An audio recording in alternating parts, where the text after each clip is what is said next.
There wasn't much productive done today, but there was some things productive done today. Let's get into it. So, we'll start off with the beginning of the re-entry of the diet. Today, I am 152. Now, if anyone doesn't remember, the last weight I was before I decided to go on my cheatness was 146. I was 1 pound away from achieving my goal. And now, I am 6 pounds away from achieving my goal. Oh wait, no, 7. Bummer. But I guess that's the nature of letting loose for only 13 days. Only 13 days, isn't that crazy? Just eating nothing but sugar and processed carbs and cookies, and you jump up 7 pounds or 6 pounds in less than 2 weeks? Holy cow, really does give you perspective on weight gain and how easy it is to fall back into bad habits if left unchecked. All right, well, what food was eaten today? Did I stay on my diet that I am re-entering? Why, yes, I did. When I checked what I eat today, I'm remembering I had a chorizo and egg burrito to break my fast with a cup of coffee. The burrito used a low-carb tortilla. I think it had like 0 net carbs in it, I believe. And yeah, chorizo and eggs do not have carbs in them, so all good. Coffee doesn't have any carbs either. All right, well, next thing I had was a beef burrito. It was using leftover meat from a family friend's previous meal. She decided to give it to me, and she even made the burrito for me, which I was, of course, very grateful for. And there was one caveat, though. There was a little bit of some rice specks left around the meat. It wasn't completely drenched in rice, but there was some rice in there. Not sure if that's going to give me a hard time, but then again, I am re-entering this diet, so it's probably going to take 3 to 4 days to go back into ketosis, I would imagine. All right, well, what else did I eat today?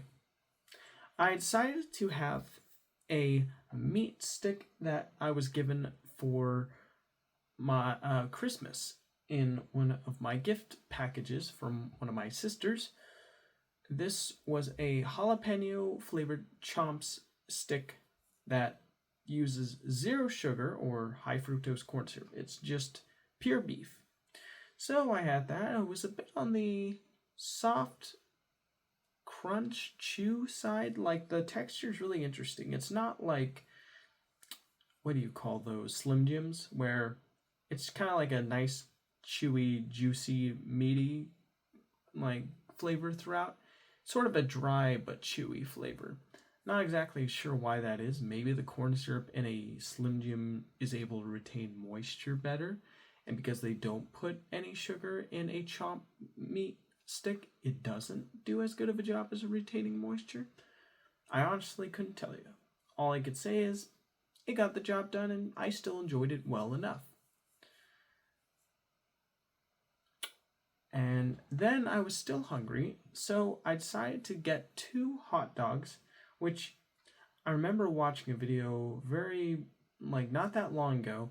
I don't think I mentioned it in any of my update videos, but it was like a video where someone was talking about how hot dogs are labeled as like a carcinogen that's equivalent to like smoking cigarettes. So, but sadly, hot dogs are like one of the few like meats that we have in the fridge right now. So I practically don't have many options right now, especially considering that my budget currently is extremely tight. So I had to make do with what I had. I got the 2 hot dogs, I put them on a plate, I put them in the microwave for 1 minute and 10 seconds, and then I smothered them in 0 sugar ketchup, which used, what do you call that? Stevia leaf extract is the sweetener, and mustard, which has no sugar in it. And I just had it like that. I didn't have any bread put on it.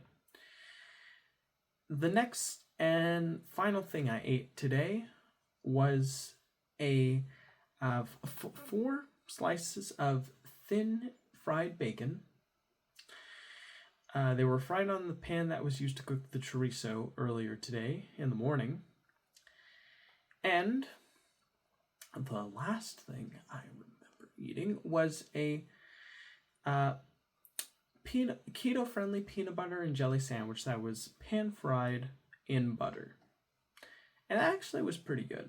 Other than the peanut butter, though. The peanut butter, I only had 0 sugar, just pure, like grinded peanuts, like available at the time. So I used that, and I mean, it wasn't terrible, but like I tried to pour a little bit of water because I remember watching in a Binging with Babish video that he poured a little bit of water and some runny peanut butter to try to make it clump up better or to make it thicker. So I tried that trick to see if that would work because the peanut butter was a bit thin and, drizzly. It didn't really work. Not sure what I did wrong, but I did something wrong. And I don't know, I guess just the knowledge of there being a little water in there and just the texture not being that great slightly ruined the butter-fried keto-friendly peanut butter and jelly for me just a little bit. The flavor was decent enough, though, thanks to the allulose sweetened strawberry jelly from the company My Normal, that I was able to somewhat get past it. And it was the last of our keto-friendly bread for now, so now I gotta start getting creative and think of new ways of eating low-carb without getting off my diet. And, of course, I had a cup of coffee, and then the last thing I had today was a cup of black tea that was iced with 2 equals in it and a squeeze of lemon. It was okay. I wasn't too crazy about it, if I'm being honest. I don't know, I think the flavor of the tea was a little too rich, or if that makes any sense, like too thick. I guess I like lightly sweetened tea. All right, well, now that that is in the history books, any exercise, and this is another part where I kind of I have neglected my needs of keeping myself flexible and my body, high performant, like by not doing really anything today. I didn't do any dedicated exercise. I didn't do any stretching. I was pretty much just mostly stagnant throughout the entirety of today. I know that sounds really bad, and it is, but the only way to improve is to be real. And if I can't be real, then I can't improve. And there you go, there's the real data there. And so that's the new diet update. It's kind of surreal, because even though it's only been 13 days since the last diet update, for whatever reason, it just feels like a whole generation away. It feels longer than it is since my last update on my diets, because I've been away from my diet, vacationing away from it because of the holidays. But now that I'm back, I'm more determined than ever to get down to my desired weight of 145, and once I get there, I'm going to stay there by reintroducing healthy carbs, broccoli, sweet potatoes, lentils, beans, things like that. Saying no thank you to any processed sugar or things that are smothered in saturated fats that are bad for you, they use seed oils or vegetable oils. Healthy oils. And only going a little crazy every 2 weeks. if there's something I've learned from this whole diet experience and then going back to eating naughty and then, the transferring back to trying to stay on like a program, it's that something about eating whatever I want was kind of fun at first, but then after a while I started to feel a little woozy, a little lethargic, a little slow, low energy. And, it made me appreciate the times when I was more alert, more energetic, more ready to conquer the day when I wasn't eating whatever I wanted, when I was eating what was allowed on my chosen program. So that's another reason why I'm more determined than ever to stick to this diet thing and kick butt. So really happy about that. All right, well, now that that's out of the way, let's get into our update for the day. So, if you remember last video, I stated lots of productive things would be happening. Can't wait to share them to you at the end of the last video. That was like my last line, I believe. Did I do anything?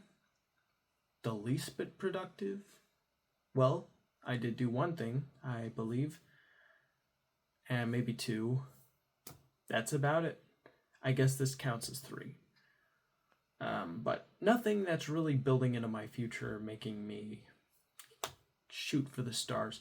More so things that I was already doing, or that is just something that was fun for me to do, but nothing that's really pushing me in a direction that's really going to make me explode in growth.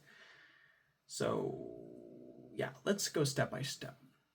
So I woke up late again, this time around 12. Yeah, I stayed up a bit too late watching YouTube videos. And I got caught in this video like about a lady talking about like the atmosphere of the Barnyard video game for some reason. Not exactly sure why that was something I found fascinating. I guess it's because it's like an old era of like gaming where, developers weren't pressured to keep a game as a live service. They simply were just asked to make a good game with a fun environment that was atmospheric and engaging for the player and like really made you feel like a certain way, but now everything's about like, no, everyone needs to constantly be online, interact with other people online, and basically we're going to create the Ready Player One real life version of the Oasis. And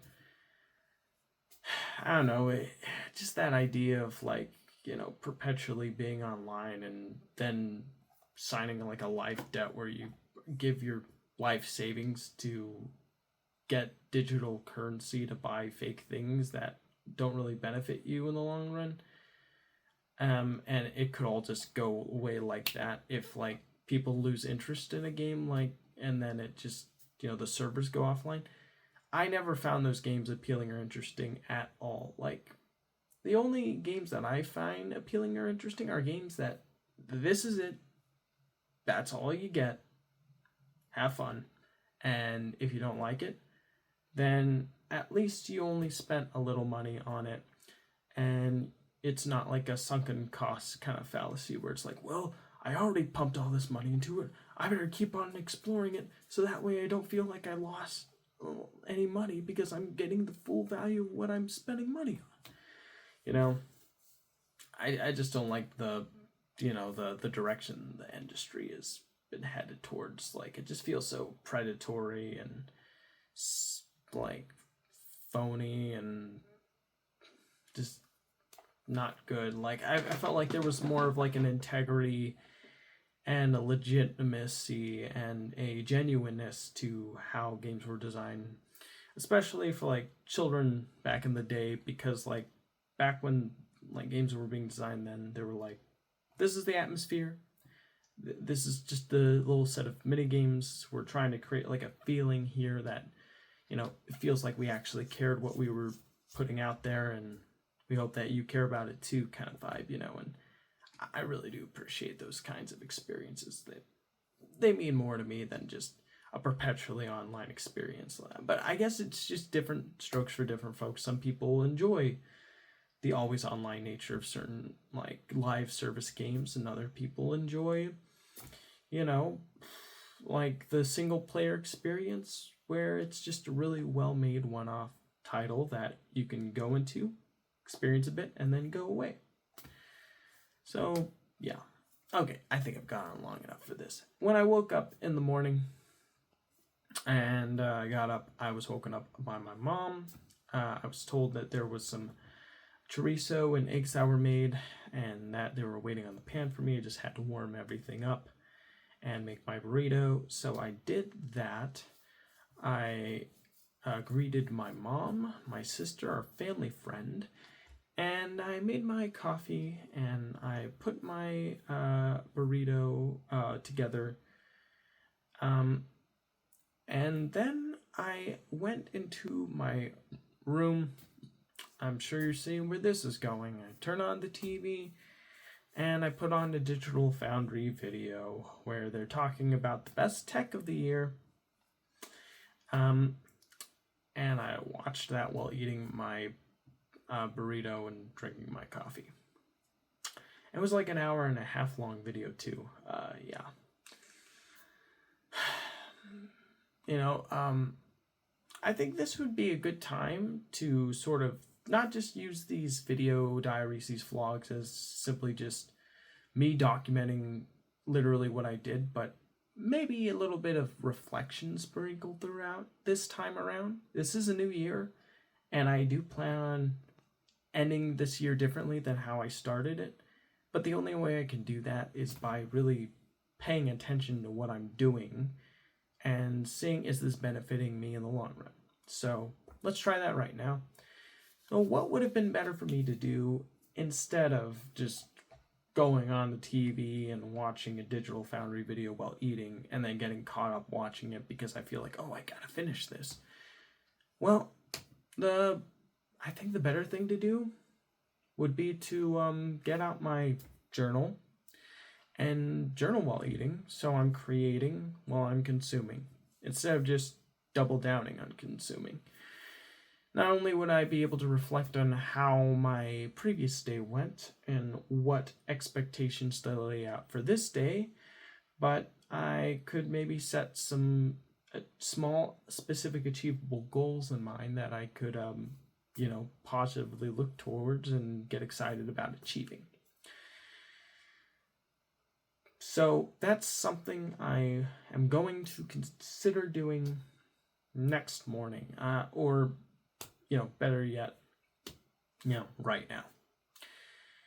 I think, I've realized the pattern of just, waking up, making food, watching stuff, and then eventually going to work or waiting until someone tells me they need me to do something for them. Like, I'm pretty much acting as a, I'm making myself, docile to whatever is thrown my way. I'm like, yes, of course I'll do that. Yes, of course I'll do that. Instead of putting my own agency first. And that's something I realized about myself that I need to fix. So that's something I will fix. But anyways, now that we've analyzed that and reflected on it, something I think I should do more of with these videos. We're going to move on now. And after I was done eating, I was still watching the video. I was like, what should I do? I know there's still a lot of clothes that I need to put away. How am I going to put this clothes away? I know. I'll fold the clothes as I'm watching the video. And so I'll have all my clothes put away by the time the video's over. And there's some good news, and there's some bad news. The good news is that I did fold and put away a lot of clothes. The bad news is I didn't do all of it. Some of it's sitting right out of the screen over there, and I'm just looking at it. It's kind of looking back at me, and it's kind of bugging me. I'm not going to lie. I'm like, ooh, I should have put But the reason why is because this clothes that I didn't put away is clothes that needs to be hung. It's clothes that isn't like foldable and put it in a drawer. I don't have any room in that drawer anyways for that kind of clothes. But the thing is, my closet doesn't have any coat hangers. Or it does have coat hangers, but it doesn't have enough for what I have. I don't know how. I guess I just ran out of coat hangers. So I guess I need to get more. And I guess that's bugging me. So, yeah. So now it's just sitting there going na at me right now. So that's annoying. Another thing that's annoying is that there is a lot of stuff in this corner that is bugging me. Stuff from, my bag of socks to bags I got for my Christmas that I should do something with. Idea did come to my head though, where I can take these bags, specifically the cloth ones, made of burlap, and put them in my car. So one day, if I'm going to pick up groceries, I can take these with me into the store and put my groceries in there as I'm shopping. So, I'm starting to try to think more practically, and I'm trying to really analyze what's the best solution to go forward with what I'm being presented here. So, yeah, I think that's kind of cool. All right, well, after I was done kind of halfway doing the work, I was recommended a video on YouTube. Yes, I know. Once again. And this video was something that caught my interest because it was the guy, it was one of those thumbnails where I'm like, oh my gosh, really?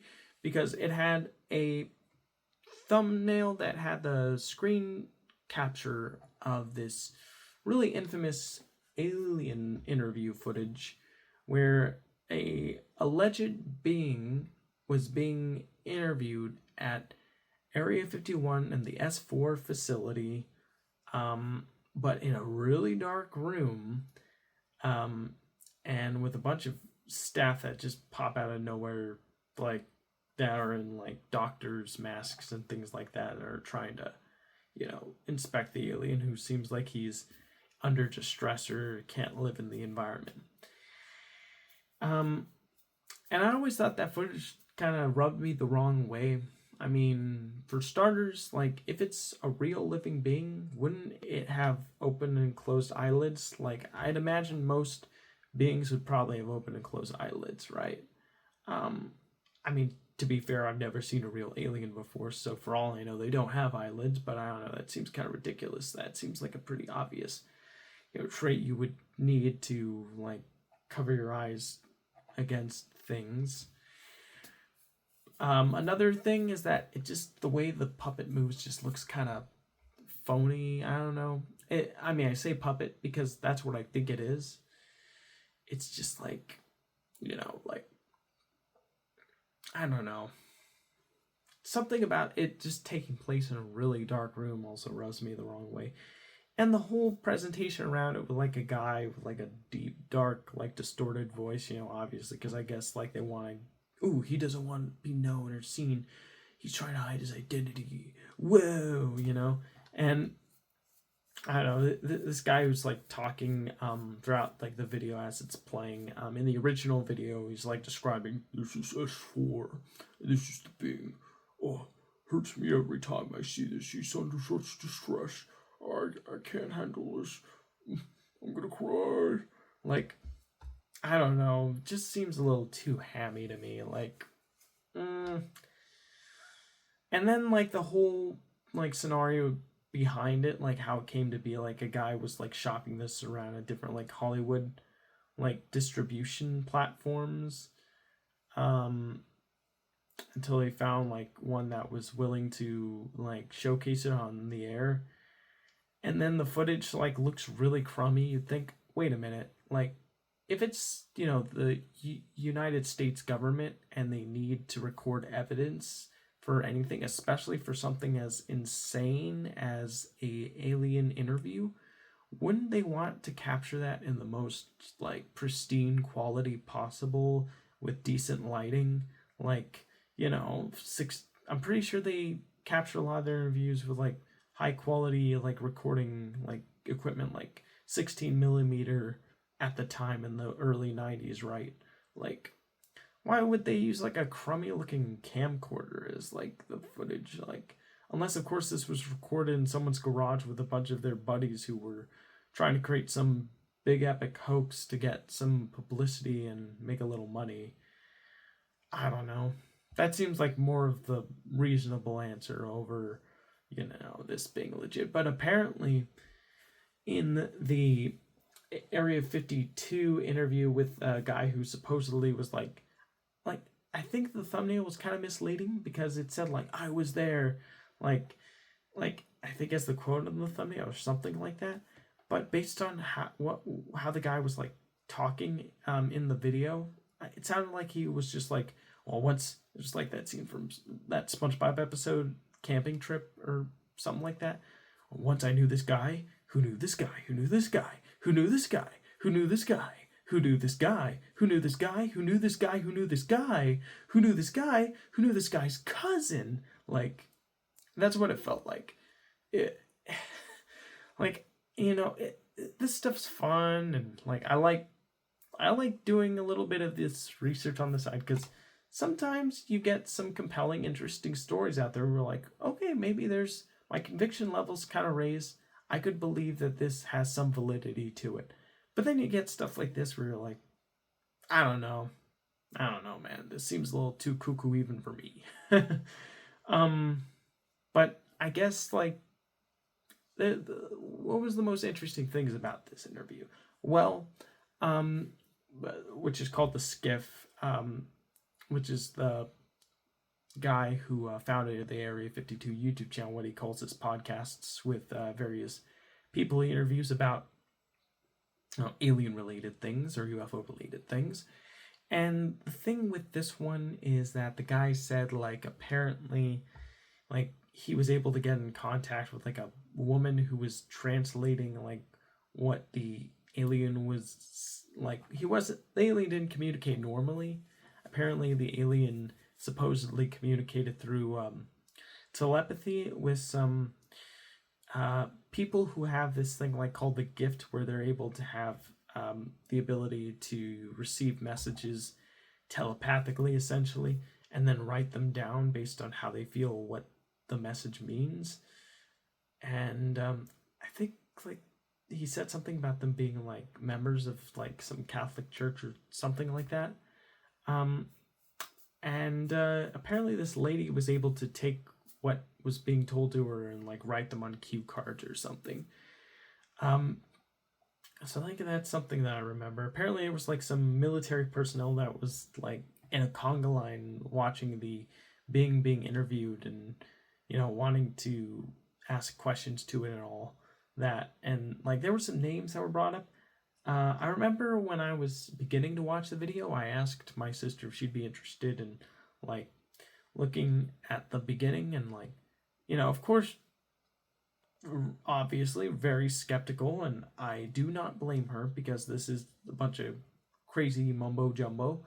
But one of her questions was, okay, so there was like a list of names that was brought up in this video about certain personnel that was supposedly there at this location, and there's like a list of names. Okay, let's look up these names. Are any of them like legit people? And we looked up like I think 3 or 4, and like 2 of them or 3 of them were like, oh, Google said I've never heard of them before. But there was one person whose name was similar enough to a name that was mentioned in the video, and their role, like I think the director of like the department of like intelligence or something like that, the DOA or something, Department of something, I forget. But apparently like there was like someone whose name was like and rank was close to what was mentioned in the video. but that was about it.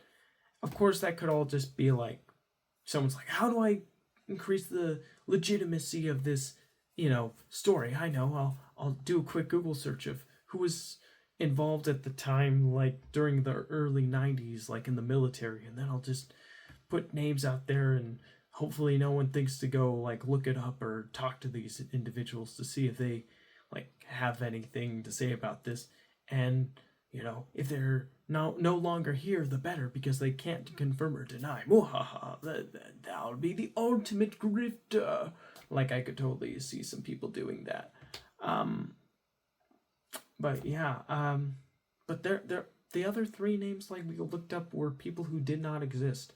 So either it was just like pseudonames given to hide their identity of something that's extreme importance, crucial to hide, and I guess I could see that, or this is all just a bunch of baloney and it's phony. My sister did state, after I showed her like the video and all that, what she of course had the questions of why is it in a dark room, why isn't the video quality better. Apparently the reason why it wasn't good was because the person who got the footage was recording secondhand off of a screen of the footage, CCTV footage of the alien interview on like a VHS camcorder, and that's why the footage was so bad. And then it was further manipulated in post before being put in like the alien interview documentary in like 97. Apparently the original footage was like a slight blue hue, and you could kind of see the Bing from like their neck down all the way to their like arm. And supposedly you couldn't see like any puppeteering, or maybe if you could, like it was really well hidden. But I need the visual proof, and I think I actually did see that like a long time ago, like way earlier this year, like like a frame of the original footage. But I don't know, it still looked kind of questionable to me, to the point where I'm like, I don't know, my conviction for this is like low. But it is fun hearing someone talk about it. But it was like a 3-hour and 20-minute like video or something like that. I put it at 2x speed because I was like, I don't want to waste too much time watching this. And I remember as I was watching it, I was like looking at my Amazon webpage on my phone, because they stated on Amazon that the projector screen for our projector was arriving today. So I was like, ooh, that's exciting. I can't wait to try that out. And that, of course, took a while to eventually arrive. But yeah, after I had watched that for way too long, I got up, and my brain, and this is something that I think I should do in my videos now, is do a little reflection how I felt after doing something for a while. Because I think like if you spend your time, and that's something I talked about in the previous video, how important time is, and how I spent my time this like afternoon watching this. Like, and I was also playing Crisis on my Switch 1, and then got a little bored of that and switched to Quake 1 on my Switch 1. I remember just feeling so like weighed down, like, oh my gosh, I feel so like overwhelmed by all this information. I feel like this is just too much. I feel like I'm just like I'm at a buffet and I overate, and now like I feel uncomfortably stuffed, but mentally, not physically. And it didn't feel good. It felt like I was like abusing my brain, like by like listening to this interview and playing a game, and and sitting down and being stationary for a really long time. It was pretty bad feeling, not gonna lie. But anyways, after all of that, I got up and I opened the door. I greeted my sister. She said that, oh, by the way, you wanted to show me that elephant show, or elephant short last night, but I'm ready to see it today. I'm like, oh yeah, let's do that. Like I'm bored of what I'm doing right now. And then earlier in the day, after eating the burrito, oh yeah, our family friend did make a burrito for me, that I did eat while watching the Alien Interview Area 52 video. But yeah, our and around that time I suggested, hey, would you be interested in watching this new Apple TV Plus show that's been getting rave reviews? It was just something I mentioned in the previous video that was being talked about by Mike Silkloss and Jay Bauman. I think it was a show called, was it called Pluribus? I think it was called Pluribus, but something like that. I don't remember the exact name, but I was asking her, would you be interested in watching this? It's made by the guy who made Breaking Bad. I think. I'm not 100% sure on that. I better research it so I don't spread any misinformation. I think I remember hearing that, though. But again, I should check before saying anything. All I know is that it's like made by some talented storyteller, a very talented storyteller, not some. And yeah, we should check it out. But then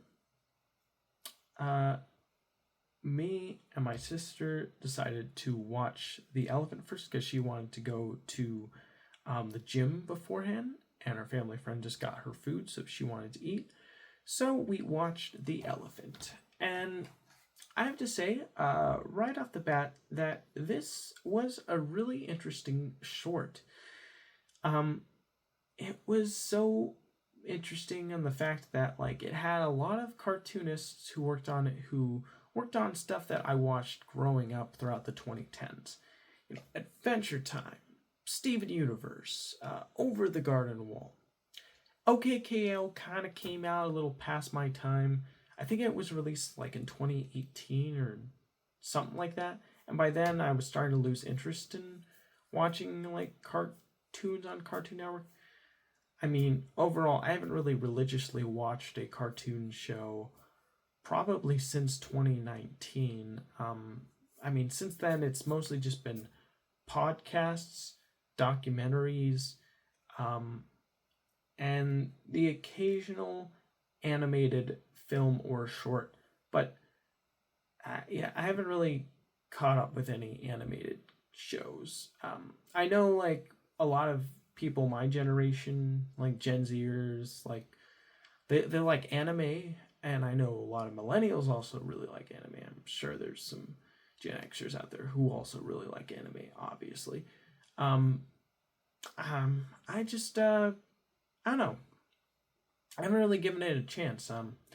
Not for any particular reason other than just like I don't know where to start. It seems kind of overwhelming, and I guess like I don't know. I don't know. I guess it's just the way anime is, like the storytelling is. It's really emotional, and like I understand why it's appealing. Like the art is fantastic. The stories get really intricate and very in depth, and there's like scenes where you're like, this is awesome.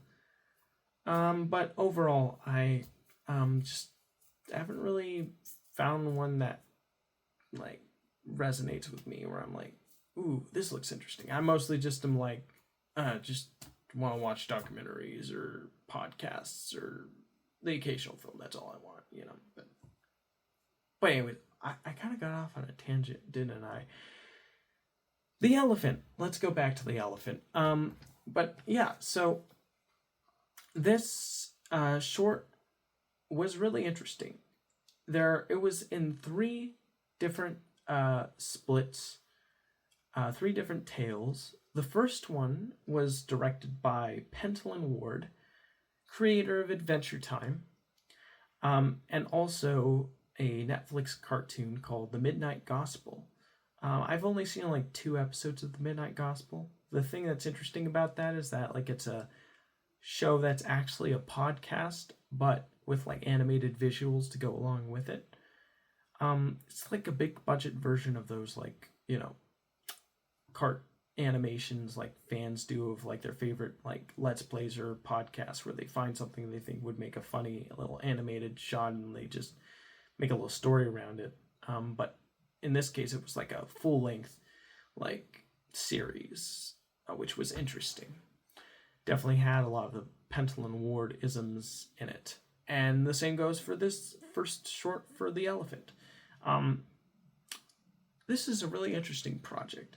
The thing that makes it interesting is that it has a beginning, middle, and end, and the creators of the animation were asked, okay, so we want you to simply just, you're the beginning, you're the middle, you're the end, and that's it. Like, that's all you have to go off of. And so just see what you can make based on that really brief and simplistic description and go crazy. And so they went crazy, and it was pretty fun indeed. I thought the first short was interesting. It was like really crazy. It started out with like this weird like machine, and like this eventually like a being was created in this machine, but it was like a malformed, mushy, strange looking being, and the people who made her thought she was an abomination or evil, so they tried to take her out, but then like a cat comes and decides to save her, but the cat is secretly like a clown hiding under a cat suit, but it's like a mini clown. I sound kind of like I'm slowly going crazy as I'm describing this, but this is literally what happened.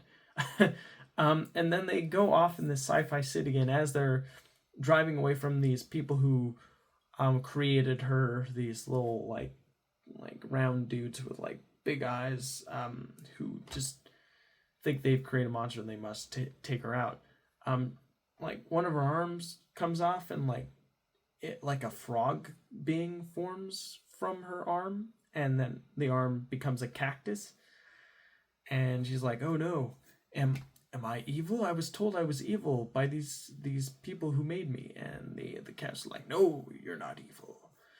You're just like, you just came into existence. You don't know how you got here." Like, and then eventually like the cat decides to play like a video game as they're driving away from like these these like workers, and afterwards they eventually like go into like a weird dimension where like a bunch of stuff just shows up, and like they're like, "Ooh, look at all this cool stuff." Like, it just accumulates here when the universe is done with it, and it really has no use unless you need it for a specific purpose, like this thingamajig or that thingamajig. And like they show like a can opener, or like a rat or mouse trap, and then finally one of the workers who created her pops in and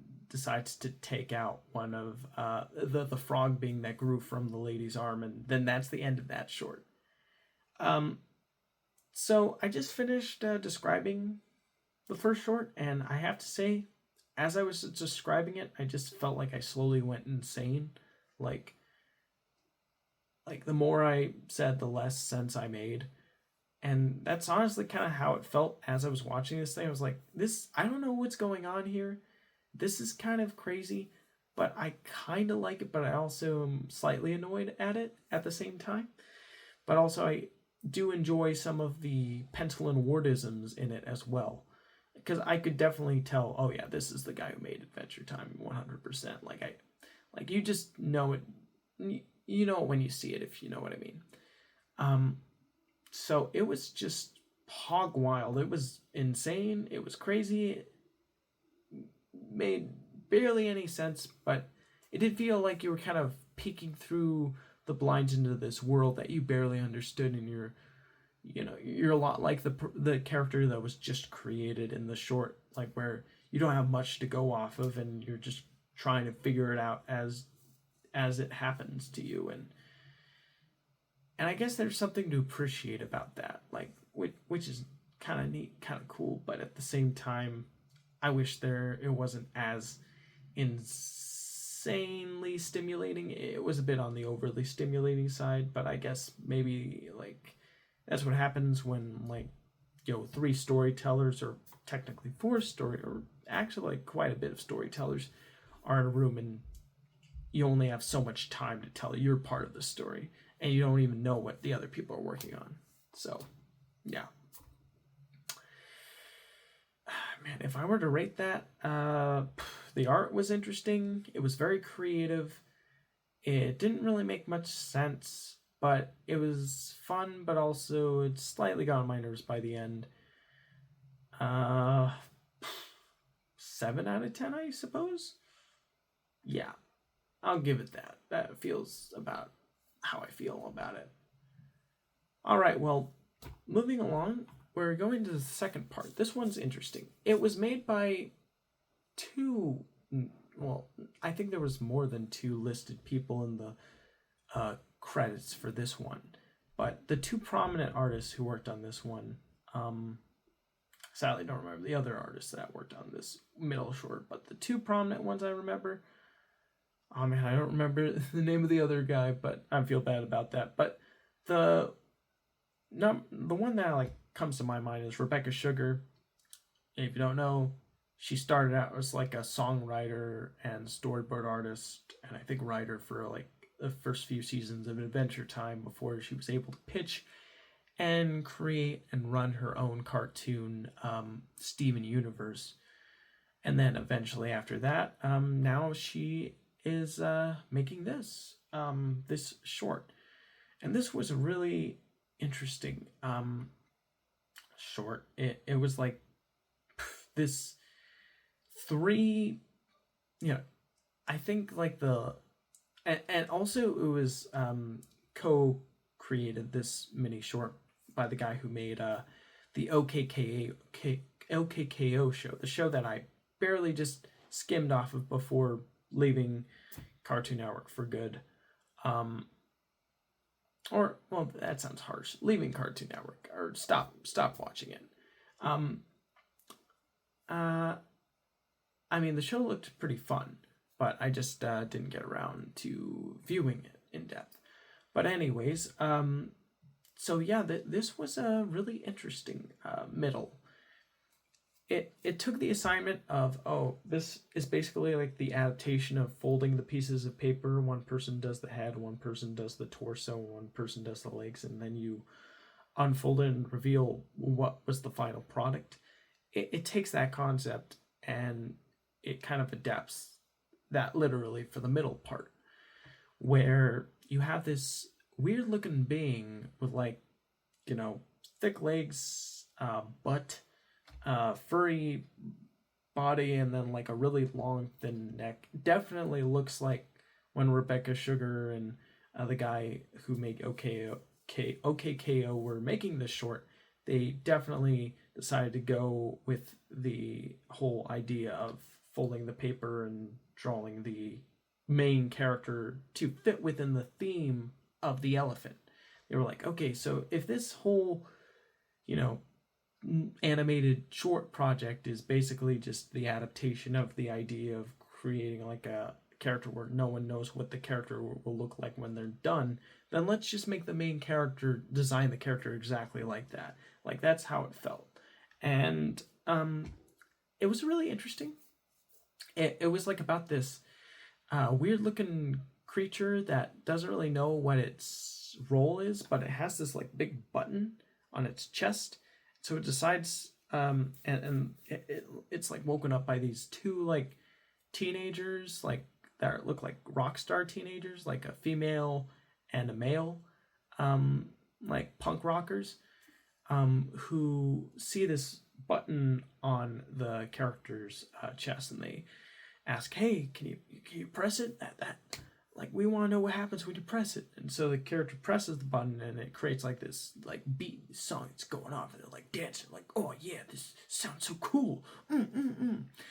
And they're dancing, and they're like, we gotta bring everyone along. So they bring this like main character along. The character's like, oh my gosh, everyone's like hearing my like cool music, and like they're all dancing and having a great time, and I'm giving people so much joy. But then like suddenly like the button turns red, or like the sound stops, and then press the button, and like a voice comes out of it saying, do you know what your real purpose is, or something like that. And they press it again, and it's like, oh no, party, time to dance. And then eventually like the the main character sees like another character off into the crowd as everyone's dancing, that looks exactly like how they look, in terms of like, oh, the artist totally just like did the head, body, and legs, like, and just had that be the design, where it was like a fish and like a different body and legs. I forget like what the body and legs were. I just remember like the head was a fish. And but then it was like, oh, I found someone who I could share my life with, who's a lot like me. But then like, no, you've gotta live your life to entertain others instead of be yourself, or something. And I mean, it was interesting. And then eventually like the main character falls into like a sewer, and like then they decide to explore like this area where they decide to rip off their button. And like the townspeople, it would appear that they only really cared about like the character for the button they had on their like body, but really like the two characters that were with this character from the very beginning understand that like it was what was inside of the character being their most genuine and real version of themselves, of what they liked about them, not that they just had like a button that made loud sounds. So I think that was like the whole point of like that short. It was like about who you are matters than what you provide to other people, because like, sure, what you provide can be fun or entertaining or interesting, or perhaps beneficial, but if like people don't appreciate you for who you are and simply just accept you as you, then it feels like everything you do is in vain, and it's like shallow, and you're just a prop in other people's lives, which is sad. But it had sort of a happy ending at the end, so that was cool. And then the final, and I guess I should say my mini review on that one. I liked the animation. I liked the art style. I thought it was a lot of fun. I thought it was really unique. I liked the lesson. I liked the music. I thought it was really hopping, fun. It really did make you feel like the characters when they were experiencing this, raw emotion. And I also liked that it was really staying true to the spirit of the project, with like the design of the character, and the character wanting more out of life than just being a prop to these people who only cared about the character for the sound they provided. So yeah, it definitely did feel like the artists who made that one were kind of reaching deep in to try to, think about what made like, what they feel about like maybe fame, and how fleeting fame can be, and how it's more important to just love you for who you truly are, instead of like trying to like match up to the expectations of what people who don't even know you want you to be. Like, I think that's what it was trying to do, and I think that was kind of neat. I thought it was really cool. I definitely liked that one better than the first one. I give it like a solid 8 out of 10. The only reason it's not like getting a 9 or 10 is because it was still a little fast. I know it's a short. I know they don't have enough time to fully flesh things out. But I'm not judging it based on what I know, like where the limitation or what I wish it could have been. I'm judging it based on what I'm handed, and what I'm handed here is it's got a good lesson. It's got good, fun, hoppy visuals. It's got interesting designs, and it really commits to the bit. but overall, it's a little on the fast side, but I still got enough out of it to where I did enjoy it more than the first one, which to me felt a little aimless and overly stimulating. And now we get on to the last elephant short, and in this one, this is interesting. It starts out with like and this one I think it's made by like Patrick McHale is this artist's name. He did Over the Garden Wall, which was a special limited series for Cartoon Network back in 2014. And the other notable project he did after that was writing the script for Guillermo del Toro's Pinocchio, the stop-motion animated Pinocchio film. And now this is his latest project, which was the final conclusion to The Elephant, animated 22-minute short. And in this one, it's about, like, it starts off with, like, a kid who draws their imaginary friend, and then the imaginary friend, like, shows up, like, in his room, but the imaginary friend is like, what the heck? Why do I look like this? I'm all messed up looking. I don't like it. And then the kid's like, I drew you, and I specifically want you to exist so I could make any wish and have it come true. And, like, the cartoon characters are like, what the heck? I hate this. This sucks. I don't want to live. And then, like, suddenly, like, his parents come and like, oh my gosh, what is this thing? We're gonna shoot you. It was like, oh my gosh. Hey, wait, calm down. Wait, I can make any wish I want? Because I think he does make a wish, and, like, I wish this wasn't happening or whatever. And so he decides to make a wish to be ended. And then it's like his existence resets to being something else, like a different form, like in another location. I forget what the location is or what form he takes in that one. And then he does it again. And this time he shows up as this twisted looking, messed up looking robot character at the end, with a scientist character who's drawn in like an anime style. Wants a friend, like an AI robot friend, but the thing is that the robot actually has some weird sort of consciousness that just appears out of nowhere in this robot being. And the robot being really doesn't really know anything about living. But, I mean, it really is like more like a fully conscious soul inside of the robot, is a better way of putting it. And this conscience being, who just so happens to be put in this scientist robot chatbot friend he tried to make, with like a TV for a head, and or no, not a head, a chest or torso, and like, you know, like little legs for like, and then like a weird like green head. He like. Before he appeared there, he was obsessed with just constantly resetting. Like, oh man, this sucks. Why does my body look like this? I want to reset my body to look like something else. This sucks. I'm just going to keep on hitting the reset button. Oh man. Oh, there's a kill switch on me. I don't want to hit that. And, but then the scientist tries to convince him, no, I wanted someone like you my whole life to hang out with and just watch movies and chill out with. And then, like, the conscious robot character's like, oh, well, I don't know. I guess we could go for a walk and talk about it. Or, like, the scientists suggest they go for a walk and talk about it. So they go for a walk. They talk about, like, well, like, you know, I've always wanted someone like you, but, like, all my inventions are kind of messed up. And, like, the robot's like, well, yeah, you're all kind of seem like you're a scientist who doesn't know what they're doing. And it was like a really tender and really introspective short that I did really appreciate. I thought it was full of like heart. They gave you enough time to really care about this scientist man and this conscience being, like, in their relationship, their dialogue back and forth about the nature of like existence and companionship. I thought was really fascinating, really cool.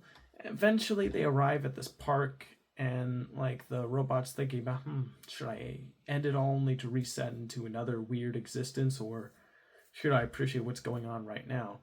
And the scientist is like, hang on, I'm gonna get us some nutty nuts, and I'll be right back, and we're gonna see what your final decision is. And so he leaves to get like these things called nutty nuts. I assume they're just like roasted peanuts or something. I'm not sure. I mean, even though peanuts aren't nuts, they're legumes, but we're getting a little technical. So like the robot's like sitting there, he's like, I don't know. That kill switch is looking a little tempting, and then he hears a car crash. He looks, his scientist friend gets hit by the car. It's really sad. It's like, oh no, I even felt, and my sister also felt pretty bad for the guy getting hit. So it runs up. He's like, oh no. And the conscious robot calls an ambulance, gets him in the hospital, and is waiting for him. He's like, oh no, is he gonna be okay? The doctor comes up and he's like, we're sorry you couldn't be able to be with him. And the robot's like, no. And he's like, because he can't walk anymore. And he's like, oh, he's still alive? And so the robot decides to go and to see the scientist guy who's still alive. And it's like, you know what? I've made my decision. I've been so obsessed with resetting and death and always ending things that I didn't stop to think how important it was to really live and to appreciate life. Thank you for that. I think I'm gonna stay here. And then he asks the scientist if he needs water or anything. He's like, yes, please. And so he turns, and then he accidentally bumps his kill switch when he's turning. And then the short ends a little bit, only to come back and confirm that the kill switch didn't even work in the first place, because the scientist is like, he doesn't really know what he's doing. He's kind of a bit of an incompetent scientist that still manages to put something out that semi works. And yeah, that's how it ends. And I really liked, I think that one was probably my favorite, because it felt like it had the most like meaty story to it. For the time allotted to it, it was able to get enough out to where like you really cared about like what was happening and why it was happening. And you got enough about this being that constantly jumps through different bodies until eventually landing on this incompetent scientist robot body, and then building this relationship with like the creator versus the consciousness, and like them appreciating what's in front of them instead of constantly wanting to go to the next thing, instead of being attentive with what's happening now. And overall, I just thought that was a really good way to end it. And it made me feel things, really made me reflect on the nature of existence and what it means to be alive, and also like how important it is to just appreciate what, life in general. So I just thought that was awesome. And so that's why I'm awarding this one my solid 9 out of 10. I'm awarding it a 9 because I don't think, nothing's perfect. I mean, there are things that are perfect, don't get me wrong. But, once again, I just think maybe the one thing holding this one back was like, honestly, I can't really think of anything holding it back. I thought it was cool. I thought it was really good. But my gut instinct is to give it a 9, so I'm just going to give it a 9. And that was the last short that was watched. And yeah, I asked my sister what she thought. And her opinion was that she enjoyed the last act the most. She told me that she didn't really, she liked the first and second ones, but she also thought that they were overstimulating and a little too jumpy for her liking. Our family friend caught some of the animation, and she said her favorite was the middle one because she just liked the people dancing to the music sounds, and I thought that was cute. Yeah, my favorite's definitely the last one too. I just thought that one just was really good.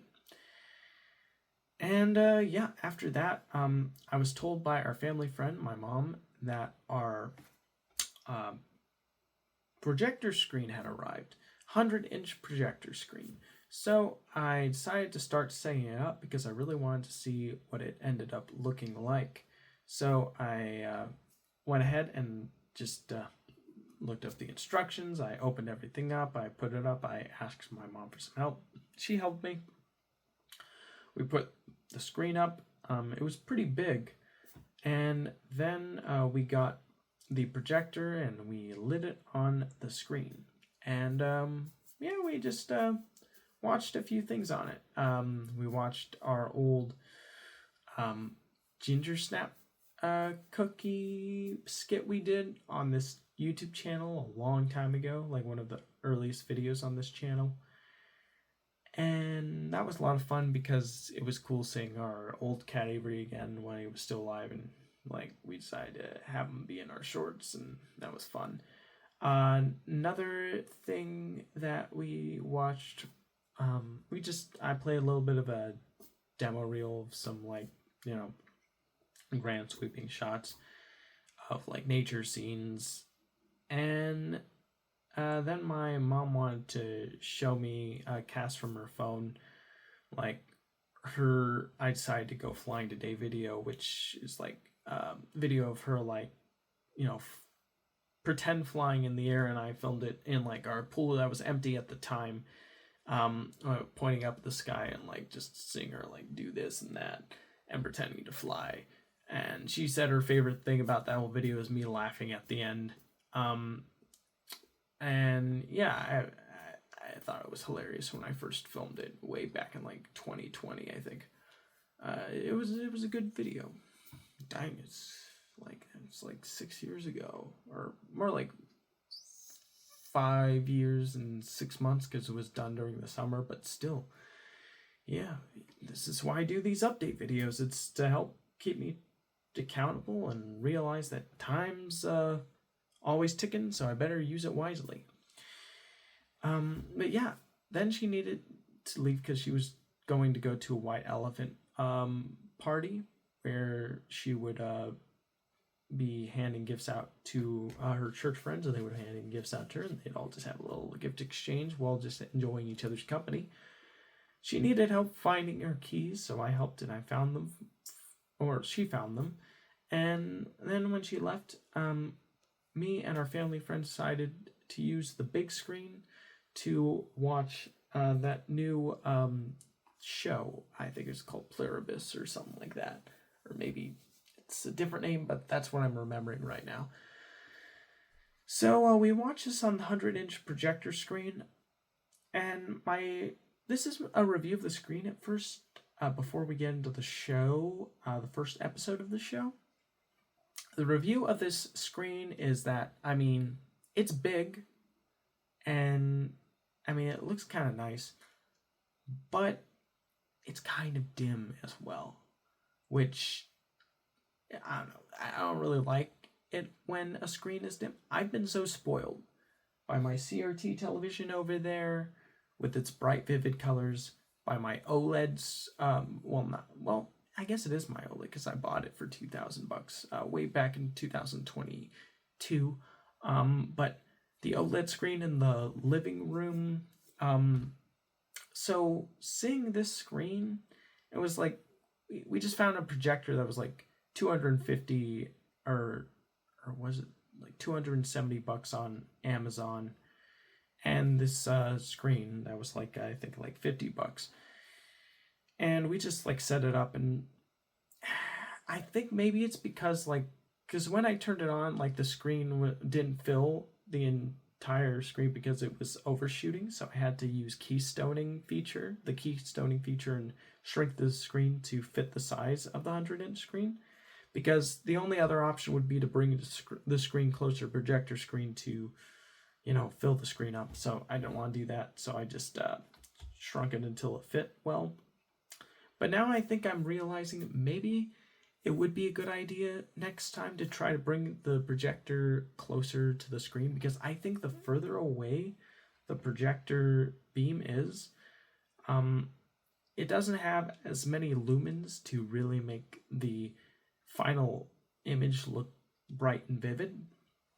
So it ends up especially when compared to an OLED or a CRT, it ends up looking really washed out, and it's using LCD technology instead of OLED technology.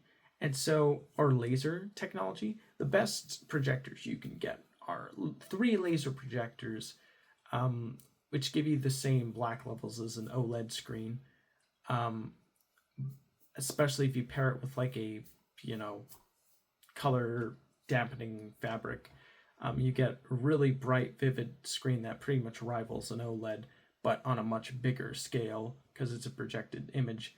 But this one, it's an LCD, projection on a, decent like projection background that is able to do the job. But overall, yeah, the image just looked dark, and because it was LCD technology, it had that backlight glow where it wasn't true blacks. It was like a like dark bluish gray kind of look, and it was a 1080p display. So I think I've just been spoiled by the 4K of the LG C1 OLED. So seeing this 1080p image projected on 100 inches and it's like dimmed and it's LCD, so like the blacks are not true contrasty blacks, inky, it paled. Despite the size of the screen, the image quality just paled in comparison to OLED and CRT technology. And like the only way I could see it improving is maybe bringing the screen a little closer to the projector, because maybe the farther away it is, the light is unable to be properly concentrated, so it ends up looking dim and washed out. But maybe like if the screen is closer to the projector screen, or I mean the projector is closer to the projector screen, because it's closer, the light is more concentrated and it's able to give you a brighter, more vivider looking image. So I think next time we use it, we're definitely gonna try to bring the projector closer to the screen. But yeah, it was kind of cool seeing like this big display, but at the same time, the image quality just wasn't as good as the display technology I already have. So I think I've said enough already. I'm going on repeat now. Let's move on to the show. And this is currently the #1 show on Apple TV Plus right now. It's really cool, it's really interesting, and it's really inventive, and it's really purposeful, and I really like it. It all starts with the scientists who are at like what I assume is SETI, because it's those big telescopes that point in the sky to look for any signals of extraterrestrial beings or planets or whatever. And they get a signal from the sky. We're like, wait a minute, we finally found something that feels like it's truly a good signal. Oh my gosh, aliens are real. And everyone's getting excited about it, but they're wondering, what's the purpose of this signal? Why is it being sent out? What's going on? Apparently, they decide to take the consistent signal that they've been getting from what they pointed their telescope at in the sky, and they try to recreate the signal in labs on Earth, and play it in front of mice to see what happens. Like they're like, okay, how's this gonna affect these mice? What's gonna happen to them? What's going on? And then while all this is happening, we go to a character. The main character is this woman who is a famous author who is who writes these like adventure novels, like that take place like on the sea, pirates and all. And she's talking to her fans. She's reading like a page from the book, and she's got groups of people who are like, oh my gosh, I love your book, it's the best thing ever.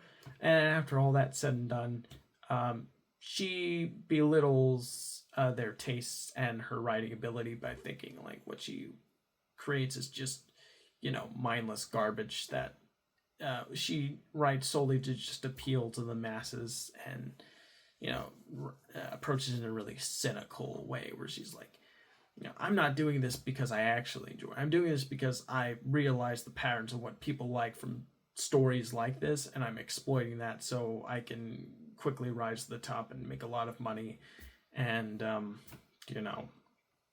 pretend like I actually care about what I'm putting out there. Which is a really interesting approach to a character. I have never seen a character being written in that way before, which I thought was really cool. And then suddenly, out of nowhere, everyone starts to, we're jumping ahead, but before that, oh, and by the way, spoilers for this show, in case you haven't seen it. They notice, what am I saying? Earlier in the episode, there is a group of scientists who are working at studying these waves that they got from the extraterrestrials, I would imagine, and they are going to test these lab rats out to see what's going on with them. One of them looks like they're dead, and one of the lady scientists takes them out to try to feel what's going on, and then the rat bites into her, and she tries to wash off her hands immediately, because she doesn't know like what's happened to these rats. But then she starts convulsing and shaking, and then becomes like sort of a human automaton who decides to infect her coworker, and then her coworker and her infect like everyone in the building, and then they infect everyone in that building, and just kind of spreads on a global scale. And that's where we cut to our main character, who is coming out of a bar, and then she notices like some planes are dropping like gas from the sky, and then this causes like everyone around the world to start convulsing and shaking until and this lady's like taking her friend or her lover to the hospital, because she's like, oh my gosh, I don't know what's going on, this is crazy. And everyone in the world's acting like this except for her, until eventually everyone returns to some semi-normal, but really they're all acting as like one mind, like a hive mind of people, and it's really creepy and weird. And they all decide to like help her, try to help her out with like her friend, but she doesn't want their help because she's freaked out about the whole situation. So she goes home. The neighbor kids, like, who now act like as this all-in-one individual, tell her like she forgot her keys, so she unlocks it and she tries to go into her house, and then she gets answers. She's looking through the TV channels trying to find any channels that are still in operation, because she's like, oh my gosh, all the channels are out, no one's individual anymore, everyone's this single person in this different body, what's going on? And then she finds this one channel that seems like it's like normal, but it's really like a one guy like on a presidential like panel, and they have this like message asking her to call, and so she tries calling, and she's just freaked out about the whole thing. And then like she gets explanations about how, like, what I just said, like the signals coming from space, they try to replicate in a lab, then it becomes an outbreak, and then everyone like kind of becomes one mind. But then sadly, there are some people who end up dying. They even make a joke about it in the episode, where like, where's the president? Oh, sorry, the president, after the outbreak, died along with a lot of cabinet members. So I think they did that as sort of like a to politics that's going on right now. And but on top of that, it's just kind of a funny idea, like the leader of the free world being one of the ones who didn't make it from the alien outbreak. Pretty interesting. I mean, well, maybe not funny, or maybe it is, but in a dark humor kind of way. Like, I don't know. But anywho, moving along. Apparently, she was told by these beings that she is one out of 11 individuals in the entire world who has not succumb to this we are one mentality from this alien mind virus thing that's happened. Now, apparently, it's like a weird sort of deal where like they're not really like it's not really an alien invasion, where aliens decided to spread their like germs down on the planet and make everyone like into like just a hive mind. It's more so like aliens were making a signal, someone found the signal, they replicated it, and they just recreated a signal on Earth that is a lot like what the beings were trying to create off in space. So I guess in a weird way, it kind of is sort of like an alien invasion, but in an indirect way, if that makes any sense. But yeah, now she finds out she's one of 11 people who hasn't, succumbed to this, but now the aliens, or not aliens, but the mind virus is main goal, or the general populace of planet Earth's main goal is to have her become one with them through any means necessary. And that's where the pilot episode ends, or I guess the first episode. And yeah, overall, I am intrigued, I am interested, I am engaged, and I definitely want to see where this show goes next. I'm looking forward to seeing the next episode, and I will definitely let you know what I think about it. But overall, I give this show a big 2 thumbs up right now, and I'm excited to see more. So yeah, there we go with that. And finally, after watching that, I decided to put away the projector screen and the projector put in the corner. My sister came back. I described what happened and how interested I was in seeing it again. Our family friend said she was interested, but she said it was weird.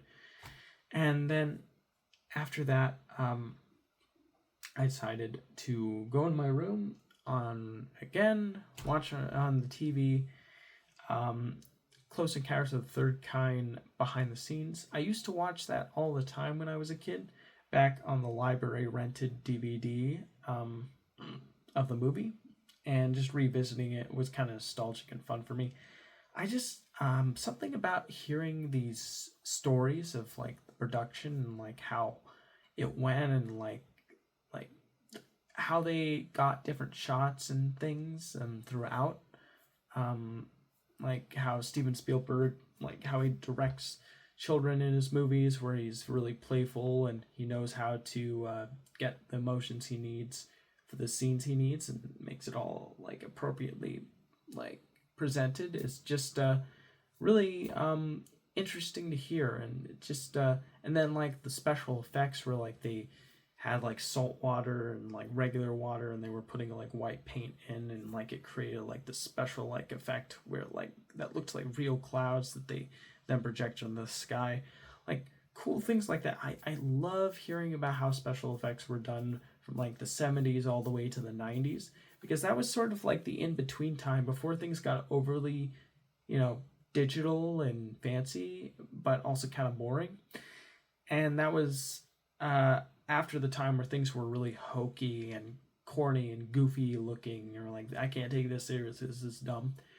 There's just like after something like 2001: A Space Odyssey, and before the CGI cavalcade of like the mid 2000s onward, this was just like a good time when it was like, ooh, what can we do now? What's the most exciting way we can present this story? And there was like a novelty and funness to the special effects, along with just really fun, interesting, and inventive storytelling that went along with it. And you could just sense the energy about how all of the creative minds were discussing how they came up with different things, like how Spielberg wanted like the music that they used to communicate with the aliens to be 5 notes. With he was collaborating with John Williams, and John was like, I don't know how to do 5 notes, maybe 7 or 9. And Spielberg was like, no. Like, I want it to be something like a casual, like, sound like what you get when you ring a doorbell. Because I feel like if you get, like, something even like 7 notes, it would be like, I want these aliens to say, hello.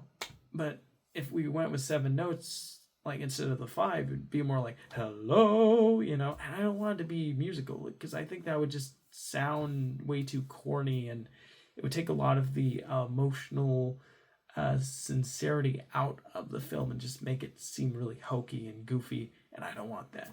So just and then they found that perfect balance with a do do do do do, and those limitations create something that's just so memorable, so purposeful, and so meaningful that it just really makes me appreciate the artwork of filmmaking all over again. You know, revisiting stories like that really touched me in a way where I'm like, wow, that's really inventive, that's compelling, that's really great.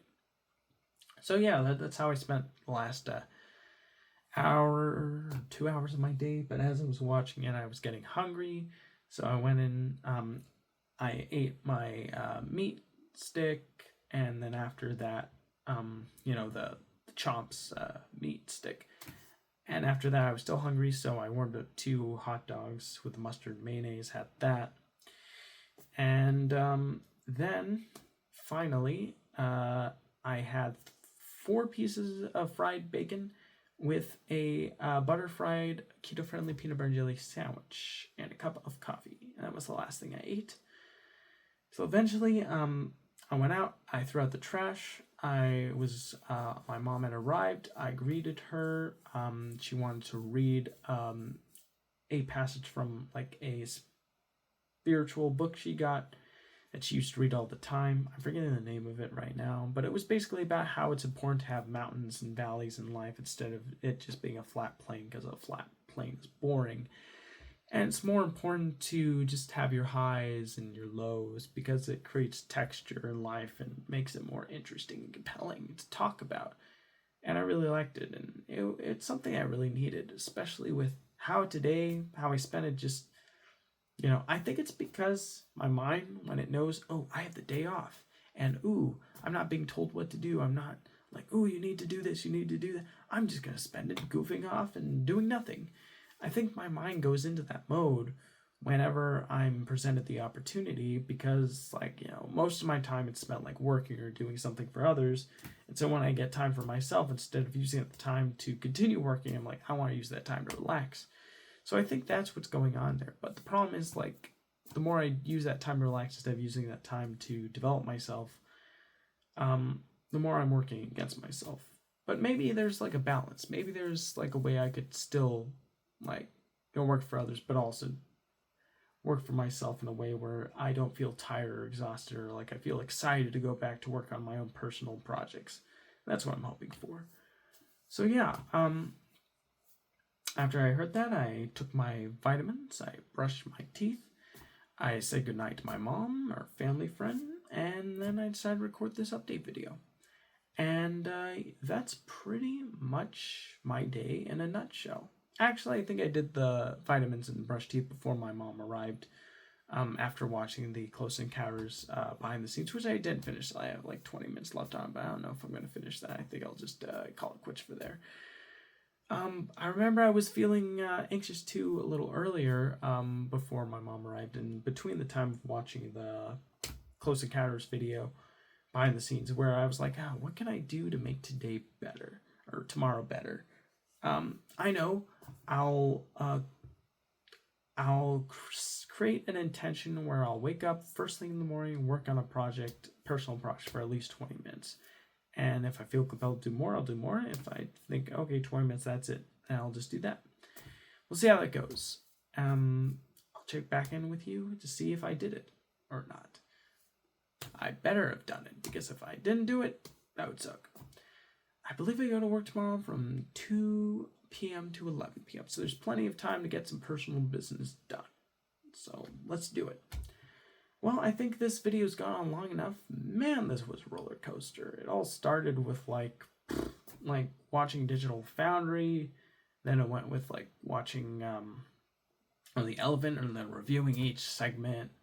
And then like finally like watching that new Pluribus show, or I think it was called something else. I'm forgetting the exact name, but it was something like that. And then reviewing that, and then talking about Close Encounters and reviewing that. I'm like, dang, I just really like watching and reviewing stuff. Maybe I should just start a reviewing channel. But that's going to do it for now.